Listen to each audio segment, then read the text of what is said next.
Richard, let's go to Chicago. This was a team in desperate need of a win. They are falling below 500 now at 4-5. I think the story of the day here is Caleb Williams.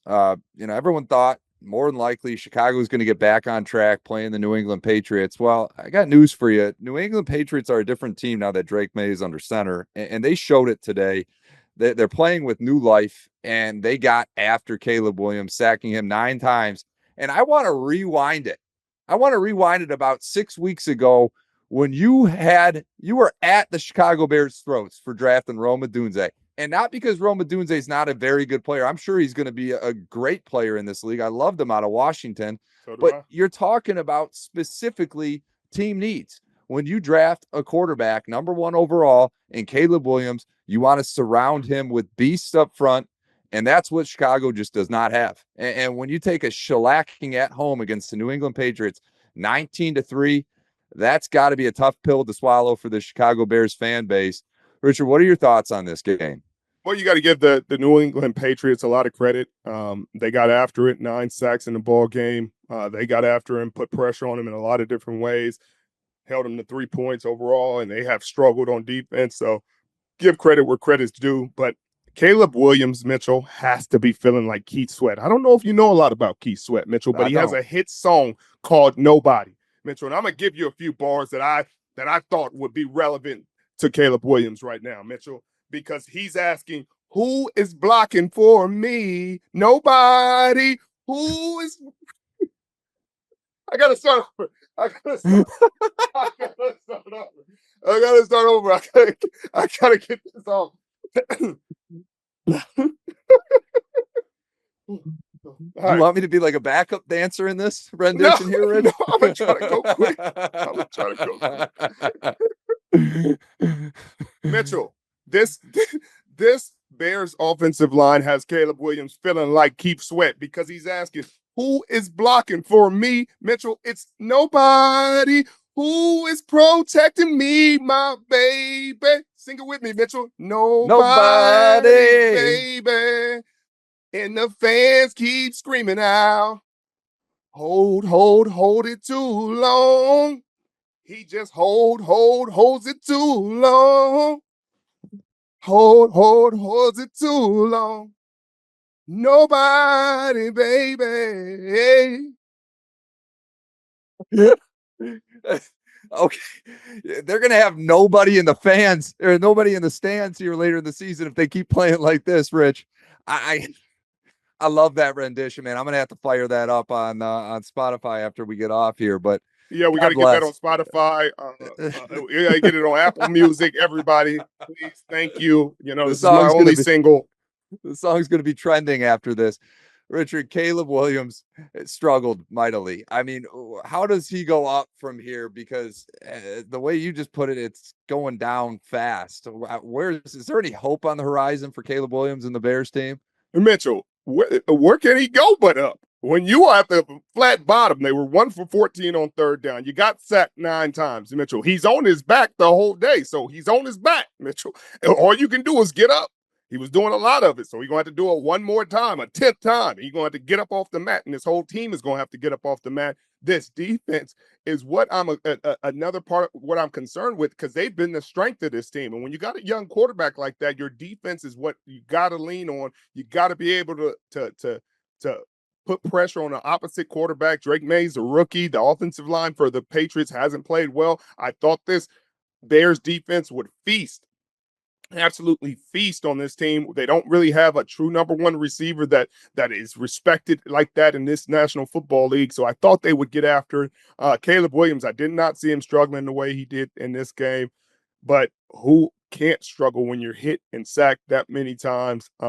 Again, you can have all the weapons in the world, Chicago Bears fans. If you cannot keep the quarterback upright, then you never get to see him.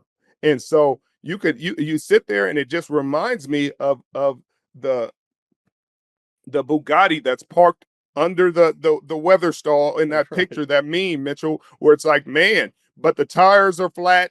There's nothing you doing with that car because it's just $1 million car with a goddamn dollar store offensive line. And so that's what you're gonna get, Mitchell. That's what you're gonna get. You're gonna get a 9-sack performance where you never get to see the guy actually shine and be talented. And he's had games this season where you saw flashes of what he got drafted to do and what made him special. But I just felt like for the future of this franchise, an offensive lineman would have gone a lot further. And people are like, well, we invested in our offensive line a couple of times, and some of these guys are draft picks. You never stop. That's one thing you'll find out is you do not stop. There's never too many good offensive linemen to have on your team. And that's what they're finding out, unfortunately. And I can speak from being a fan of the Detroit Lions. And the whole reason this Detroit Lion team turned around is because they invested in the trenches. You go out and you draft Penei Sewell over the luxury items. All the fans here in Detroit, a lot of them wanted Justin Fields in that draft. And they go and draft Penei Sewell, who is, I mean, they might as well give him a gold jacket right now. He looks like Trent Williams, a 24-year-old version of Trent Williams. And then you got Taylor Decker, you got Frank Ragnow, you got the guards.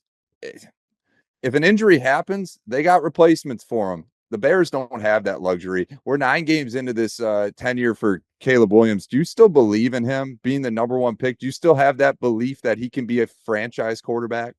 I don't know. And so it's not to be decided over the first 10 games of your career. I'm not that knee jerk, especially with a guy like this. We've given other guys plenty of time to figure out if they're a franchise quarterback or not. And again, I need him to be upright with a competent offensive scheme consistently for me to see that and judge that. He has the weapons, he has a lot of the rest, but somebody has to coach him to get the ball out quicker. And at times you thought, uh-oh, the switch flipped. He's getting the ball out quicker. They're doing screen passes. There's motion in offense. There's creativity. You're like, bang, there it is, and then it disappears.